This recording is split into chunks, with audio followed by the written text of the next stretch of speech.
হঠাৎ জয়ের ভারতে যাওয়ার উদ্দেশ্য কি এবং সর্বশেষ জানাবো মব ভায়োলেন্সের বিরুদ্ধে সেনাবাহিনীর কঠোর অবস্থান, নির্বাচনী ইস্যুতে আর কোনো ছাড় নয়। এতক্ষণ শুনছিলেন সংবাদ শিরোনাম, এবার বিস্তারিত। হঠাৎ জয়ের ভারতে যাওয়ার উদ্দেশ্য কি? সাবেক ফ্যাসিস্ট প্রধানমন্ত্রী হাসিনার ছেলে সজীব ওয়াজেদ জয় আমেরিকার নাগরিকত্ব নিয়েছেন, তাও আবার এমন সময় যখন বাংলাদেশে আওয়ামী লীগের কার্যক্রম নিষিদ্ধ করা হয়েছে।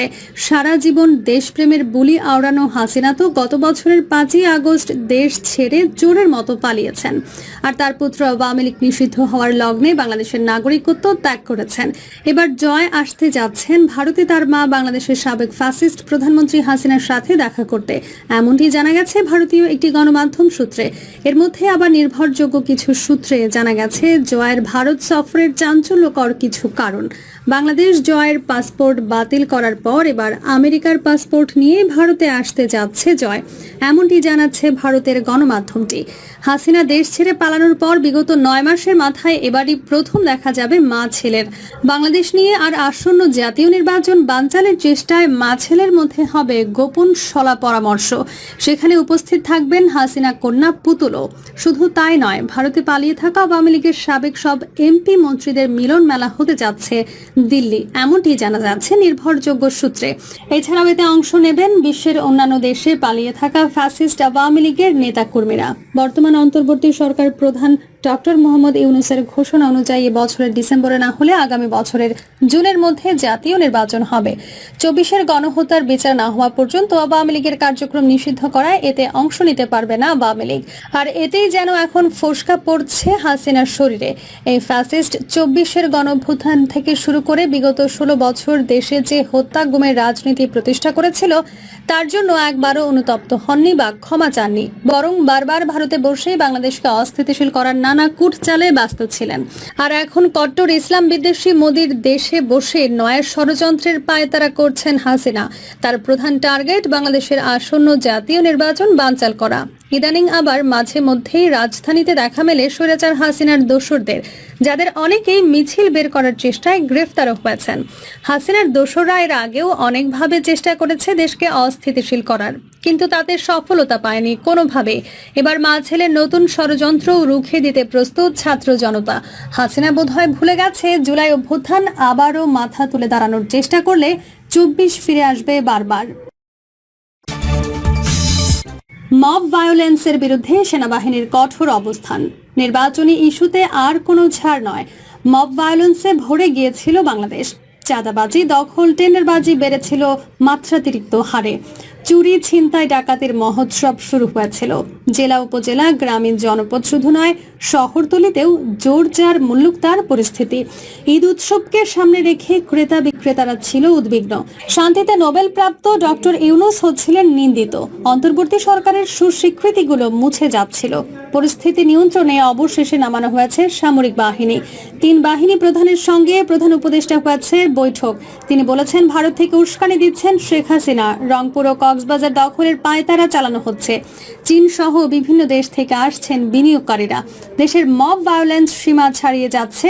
স্থিতিশীলতা রাখতে না পারলে আমরা সবাই ব্যর্থ হব।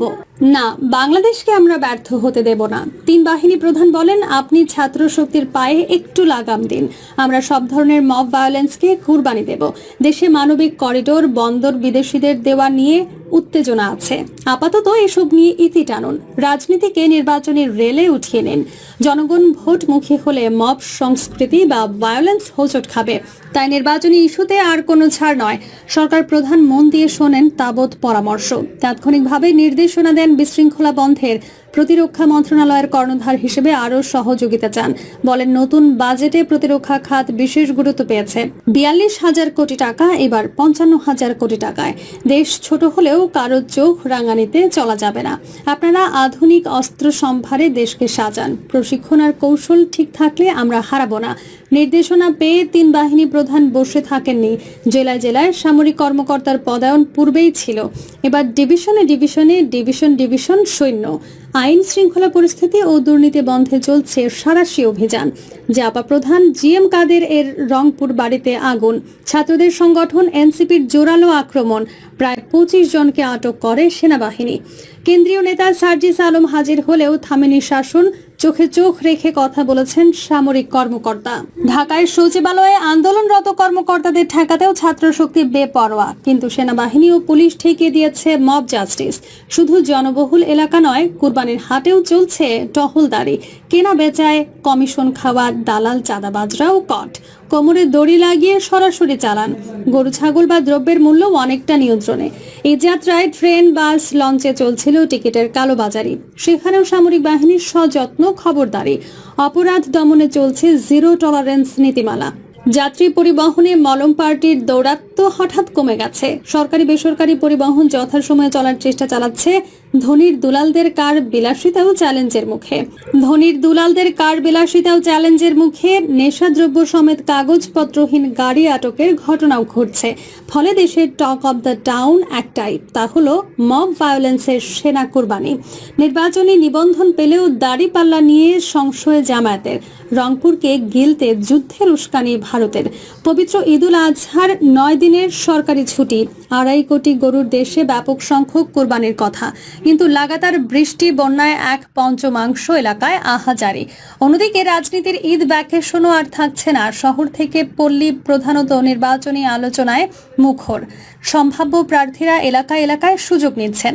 আওয়ামী শক্তিকে পাশে নিয়ে জাপার লড়াই। মব বিশৃঙ্খলার কোরবানি ঘটাচ্ছে সামরিক বাহিনী। বিএনপি ভারত সেনা প্রধান চান ডিসেম্বরে নির্বাচন। ফাঁসির আসামি এটিএম আজহারুল খালাস পাওয়ায় জামায়াত প্রফুল্ল চিত্তে। 71-এর দালালের মুক্তিতে বামপন্থী স্বাধীনতাকামীদের আগুন জ্বলছে চিত্তে। রাজধানীতে মিনি আন্দোলন, রাজশাহীতে মশাল মিছিল। 2013 থেকে ঝুলেছিল নির্বাচনী নিবন্ধন। সর্বোচ্চ আদালতের নির্দেশে তা ফিরে পেয়েছে জামায়াত। তবে নির্বাচনী প্রতীক দাড়িপাল্লা বিষয়ে বিতর্ক বিদ্যমান। হাইকোর্টের পূর্বোক্ত নির্দেশনা ছিল প্রতীকটি আদালতের। হাইকোর্ট, সুপ্রিম কোর্ট বা আদালতেও ব্যবহৃত হয়। তাহলে একই প্রতীক কি করে একটি দলের হতে পারে? উল্লেখ্য, নির্বাচন কমিশনও প্রতীক তালিকা হতে দাড়িপাল্লা বাদ দেয়। এদিকে 7 সিস্টার্সকে সুরক্ষা দিতে মরিয়া ভারত। শিলিগুড়ির চিকেন নেককে প্রশস্ত করতে চলছে প্রস্তুতি। সামরিক বিশেষজ্ঞরা দিচ্ছেন আগ্রাসী পরামর্শ। বাংলাদেশের রংপুর বিভাগ দখলের প্রস্তাবনা। ম্যাপ দেখিয়ে বলছেন 3 দিকে ভারত, 3 ডিভিশন সৈন্য নামলেই দখল হয়ে যাবে। রংপুর বিভাগটি পেলে চিকেন নেক এর সংশয় কেটে যাবে। রংপুর দখলের নেপথ্যে কারণ লালমনিরহাট বিমান সেনা ঘাঁটি। সেখানে বাংলাদেশ, চীন ও পাকিস্তানের সামরিক সহযোগিতা নিচ্ছে। এছাড়া পাশে তিস্তা ব্যারেজ, সেখানে মহা চীনের পরিকল্পনা। রংপুর বিভাগের আরেক জেলা ঠাকুরগাঁও, সেখানকার পরিত্যক্ত বিমানবন্দরও পাচ্ছে নতুন রূপ। সেটিকেও সামরিক রূপ দিতে যাচ্ছে বাংলাদেশ। ফলে ভারত নিজেদের অনিরাপদ ভাবছে। এজন্য সীমান্তে সাঁজোয়া বাহিনী ও যুদ্ধ বিমানের সমাবেশ ঘটিয়েছে। যুদ্ধ বিমান রাফেল এখন রংপুরের সন্নিকটেই। জামায়াতের সাবেক secretary general ATM Azharul Islam 71-এ ইসলামী ছাত্র সেনা রংপুরের সম্পাদক ছিলেন। ঘাতক দালাল হিসেবে আওয়ামী শাসনামলে ফাঁসির